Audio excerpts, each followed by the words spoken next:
Well, good day, diecast fanatics. Welcome back. I got something very special here to show you today. This is what we pulled out of the garage on this particular time. So, picture this scenario.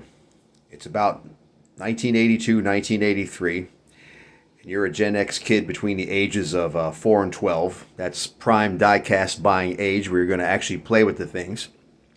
And your parents take you to your local Kmart, and you venture to the toy aisle, and you see these sitting there. Kidco lockups. All right. So I have, as you can see, quite a little collection of these guys, including the one that's unboxed sitting on the turntable here. And I'm going to do a rare treat for you guys. You're going to actually witness an unboxing on my channel. That's right. I can hear all the purists out there going, no, don't do it. No, I'm going to do it. Because here's the thing. I've told you before. You know, to me, these are for fun. These are not an investment hedge against inflation, okay? And these cars don't constitute that kind of value anyways. You know, your red line Hot Wheels, your early pre-fast one, or super fast Matchboxes, and your Japanese market Tomikas, they're the ones that go for the big money, okay? Not these, okay? These go for relatively modest money. All right, so let's talk about this. So lockups. They were the second key-oriented, key-themed toy introduced by Kidco in the early 80s. And whereas the burning key cars that were introduced in around 1980 had a plastic key and they were used to launch the car across the floor, these were different. This was once again an effort where a toy company was trying to give kids the feeling of real vehicle ownership. And so they came out with these lockups. And the idea was that the cars came with metal keys, each one customized to each of the respective vehicles. And these keys will actually lock and unlock these cars, meaning that when you lock these cars, the doors will not open and the wheels will not roll. And it's actually kind of a cool feature. And the cars have real rubber tires that say Goodyear on them. I wouldn't say it's an accurate or very well replicated Goodyear insignia on there, but it's there nonetheless, okay? Now, the 6 cars you see out of the package, okay, they were a part of the first series, and I actually got all 6 of these cars from one guy on eBay. He had all 6 of them unboxed, but with the keys, and they're all in mint condition. Let me tell you something. To find these cars out of the package in mint condition with the keys still with them, that is a rare treat, okay? And the price he was asking for was more than fair. So I got all 6 of these guys in one shot, and I was very pleased to get them. I actually had them stashed away for the longest time because I had no real good way to display them as of yet until just recently. So the one that's in the box, the package there, that's part of the second series, okay? The second series, what they did was they introduced them, I think it's around 83, 84. They're called gold key lockups, and what they did was they started anodizing the keys with gold. And by the way, you should know that this gold plating used to wear off within about a month of, kids handling it.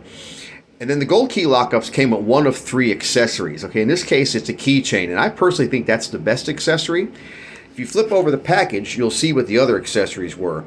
So some cars came with this little package of turtle wax and a little foam buffing pad. There's the keychain version right there. And then the other version accessory was a little tiny car cover. Don't know if you can quite see it, but it was a little tiny miniature car cover you could put over your car.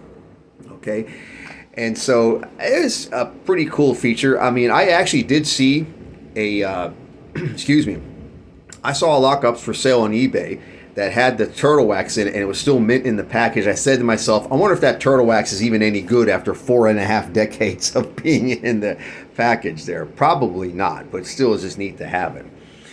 So the ones that are out of the package, I said, they're part of the first series of cars. So there was a total of 6 different cars, okay? And then they did them in 2 different styles each, okay?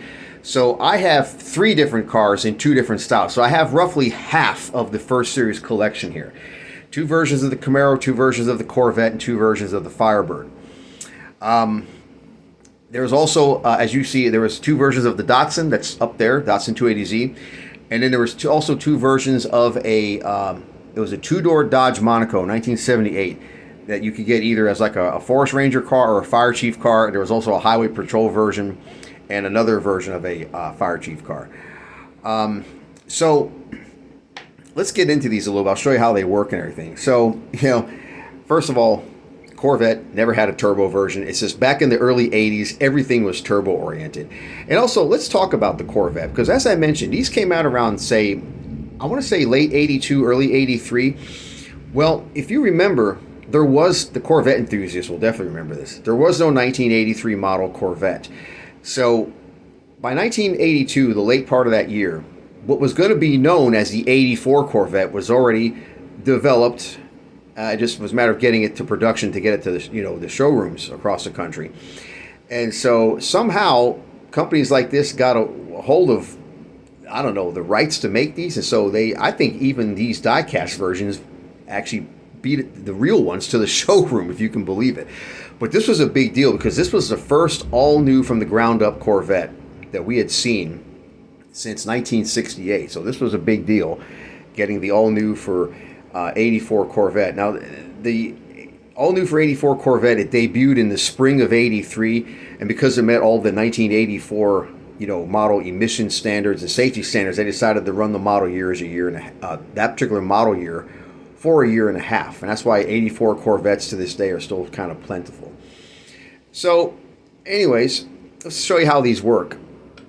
So, like I said, they have their own color-coordinated key. I won't say color-coordinated. This is custom to the car. And you shut your doors, and then you put the key in this slot here, and if you turn it to the left, it locks the car. All right, so now that the car is locked, your wheels won't roll, and the doors won't open. All right, and that's true of every car here. All right, and then you just unlock them by doing this, and now the wheels will roll and the doors will open. Okay, I know one thing my brother and I had a lot of fun doing with these is we had a Hot Wheels service center, and I know you Gen Xers know exactly what that is. And we used to enjoy locking up these cars and then parking them on the various inclines on that service center. And, as far as realism goes, okay, they're all right. They're decent. Once again, this is an example of a diecast car that adult collectors tended to shy away from because, once again, some realism had to be sacrificed to make it functional. You'll notice that the interiors are a little bit excessively narrow. That's necessary to accommodate the locking mechanism. And another reason is because, remember I said they had two series of these cars. When they came out with the second series, instead of coming up with 6 new castings, they decided to recycle the old castings and paint them different colors and then throw in these accessories. And, toy companies, they think that kids are dumb and they think that we don't notice this stuff, but we did notice it. And we're like, hey, wait a minute, why? These are new paint jobs, but they're the same old cars. So, just like those Kenner Fast ones I showed you in an earlier video, these cars, had a spike in popularity when they were new, and then they just faded away very quickly in popularity after that. And as I mentioned, this one here has a defect, by the way. Check this out. Passenger door will not stay open. And, I remember these having a couple of defects. I remember getting one from Kmart one time, and it had something was wrong with the door, where the door was, when you shut it, it would actually be caved in slightly. But, they were, a fairly simple device. This plastic chassis wasn't very detailed, of course, because of the various mechanism in there to make it lock up and everything. But they did have high-quality paint, and they weren't, like, flimsy or cheap or anything like that. They just didn't do right by the buyers by making different versions and everything. But they are kind of fun. You may have noticed that the doors are very thick. That's probably necessary because of the fact that they have to have that little pocket in there for the locking pin to go into. Oh, and by the way, these packages have a disclaimer on them. I wonder if I can find it. Oh yeah, I think it says right here.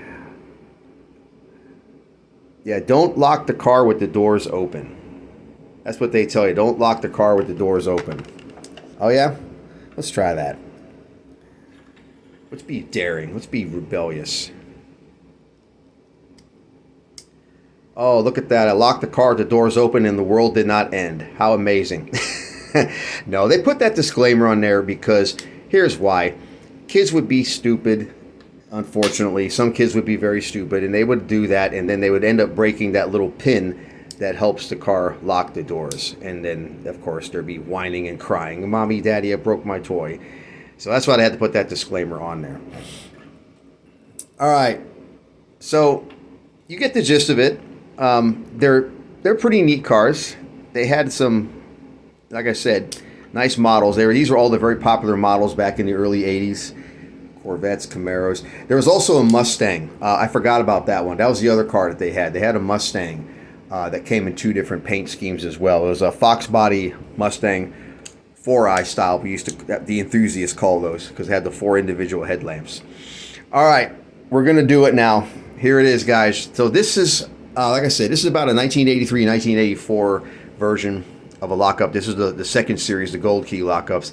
And we're going to unbox it. It's been in that box for over 4 decades. It's just itching to come out. So let's do it. This is a rare treat. So we're going to crack it open. You can imagine this adhesive is probably not very strong after 4 decades of being in here. All right, let's get the key out first. Now the chain, because I'm opening it from the bottom here. There we go. You know, I have to give them credit. That's actually a fairly decent keychain. I mean, it even looks like a real keychain like you'd buy at your auto parts store. I'm going to get this car out of the package now.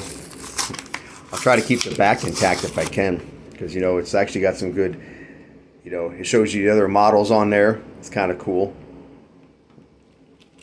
Let me get this guy out of here. You know, it's funny, some of these models are actually mimicked in the Burning Key Car series. See, I'm having a very hard time getting the car actually out of the plastic blister. They actually have it in here very tight. And I don't remember the other cars being that way. That's okay. All right. And there we have it. Beautiful. That would have been about a 1982, 1983 Datsun 280ZX with T-tops, no less.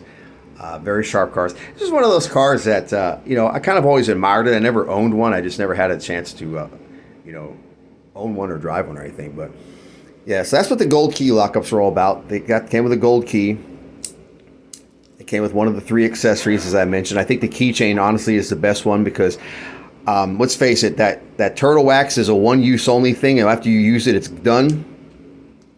And then the car cover, I can't see that car cover lasting very long. It seemed like it was very flimsy to me. Yeah, see, now we're all locked up. It won't roll, and the doors won't open. See, that means that your friend can't steal your lockups car.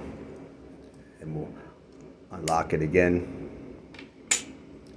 We can now open the doors, and we can roll it and everything.